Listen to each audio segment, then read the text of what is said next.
o el propio autoempleo, con las ayudas que podemos tener. Obviamente, ¿dónde se tiene que dar el primer contacto del ciudadano con este tipo de ayudas? ¿En el INE? Yo creo que no. Tiene que ser más cercano, tiene que ser en el propio ayuntamiento. Es decir, medidas de autoempleo. Modalidades de contratación bonificada. Obviamente, cualquier agencia que se precie debe de tener estos conocimientos para cuando una empresa tiene dudas de dónde se incorpora o si se puede incorporar, digo, mire usted, y además aquí tiene, porque lo sabemos, porque tenemos una coordinación perfecta con una oficina de empleo que tiene la mejor base de datos que pueden existir hoy en día, tanto de contrataciones como de desempleados, pues tiene la información para saber que usted sí tiene el material humano para incorporarse aquí y además de determinadas características que encima pueden ser bonificadas. Quiero decir, que he querido hacer este recorrido para terminar, por supuesto, en lo que he comentado de la intermediación. He querido hacer este recorrido para que, si no se utiliza, se empiecen a utilizar. Y para que cada uno entienda lo que desde mi perspectiva debiera de ser el desarrollo local en materia de empleo.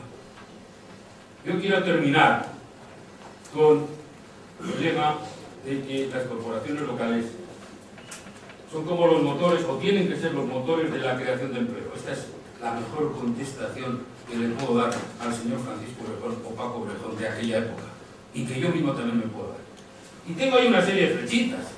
Y tengo una serie de flechitas, porque cuando hablo de motores de la creación de empleo no quiero decir en exclusiva que sea a través del Instituto Nacional de Empleo, puede ser a través de la administración que lo estime pertinente y que más recursos le puedan dar, porque al final es como si tuviéramos, me va a permitir un ejemplo que no sé si es correcto o no, pero que siempre lo digo, joder, soy un desastre.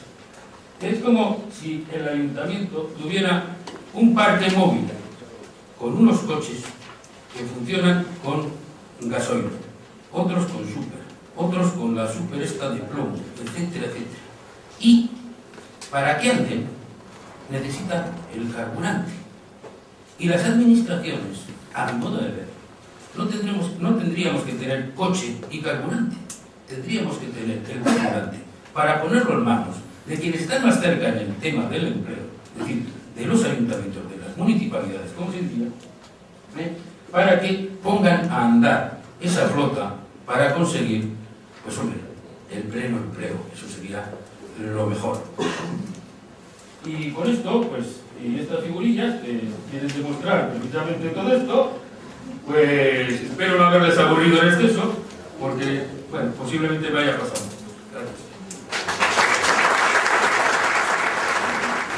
Buenos días a todos y nada, agradecer la invitación y decir que para mí supone un verdadero aprendizaje estar aquí y tiene verdadero interés en intercambiar ideas con todos ustedes. Bueno, voy a hablar de la evaluación de los fondos estructurales diciendo en primer lugar que el artículo 130 de la Unión Europea tiene como objetivo principal la cohesión económica y social. La cohesión económica y social es uno de los objetivos que se plantea para fomentar el desarrollo de las más favorecidas. ¿Cuál es el instrumento para lograr la cohesión económica y social? Bueno, pues el instrumento que la Unión Europea tiene para lograr el desarrollo económico y social son los fondos estructurales de los que ustedes habrán oído hablar en numerosas ocasiones.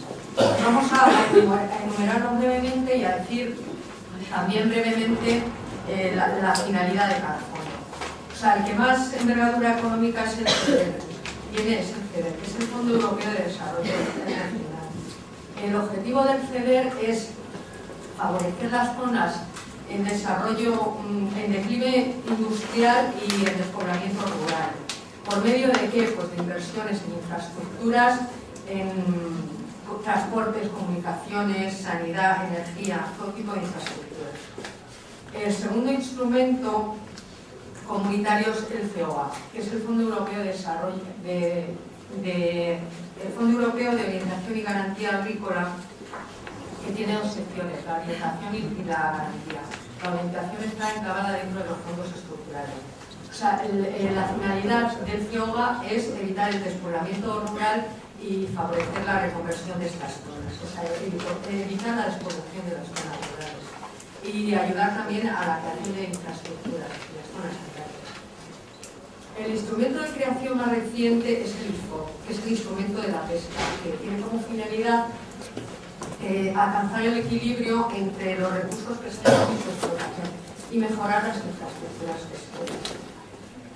Y por último, el Fondo Social Europeo. El Fondo Social Europeo, definido por el artículo 123 del Tratado de la Unión, que tiene como finalidad principal fomentar el empleo y para ello se ayuda de reciclar a los trabajadores para adaptarse a los cambios en el sistema productivo y también favorecer la movilidad geográfica de los trabajadores.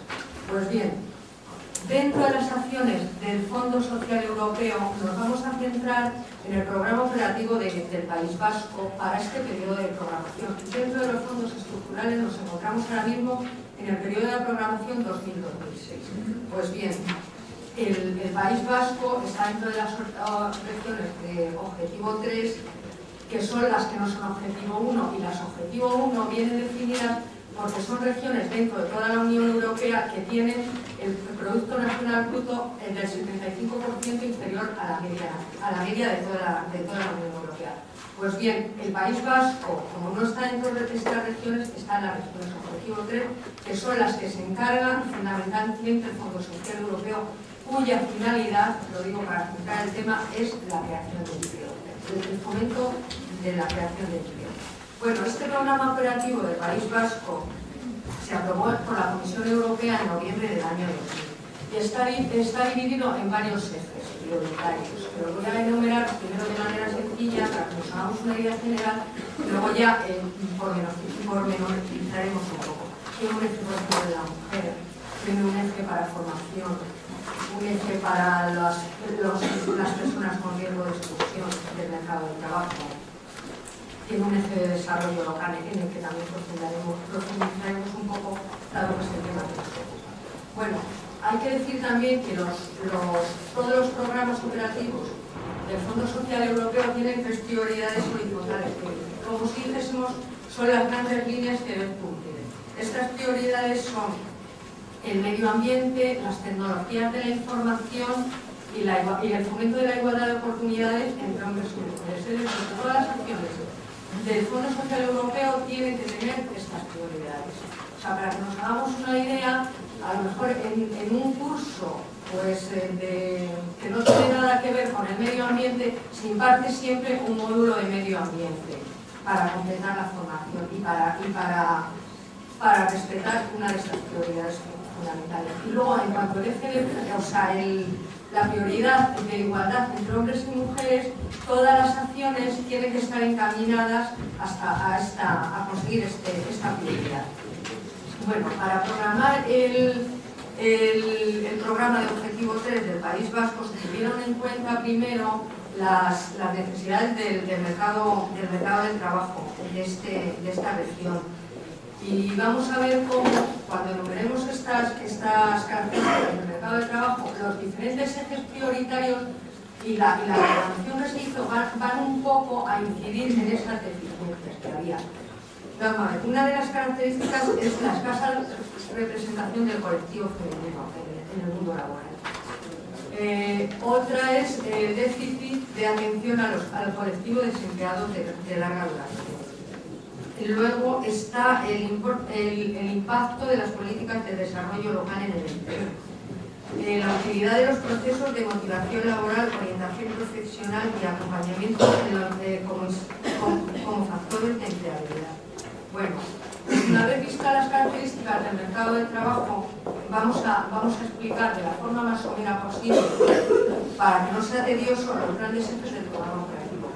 Quiero decir que, aunque parezca un esquema muy teórico, todos estos ejes y estas medidas que voy a enumerar están sustentadas por verdaderas actuaciones que no tendríamos tiempo de enumerar y que a la hora de desarrollar el eje local, en el que voy a profundizar un poquito más, vamos a ver cómo se materializa.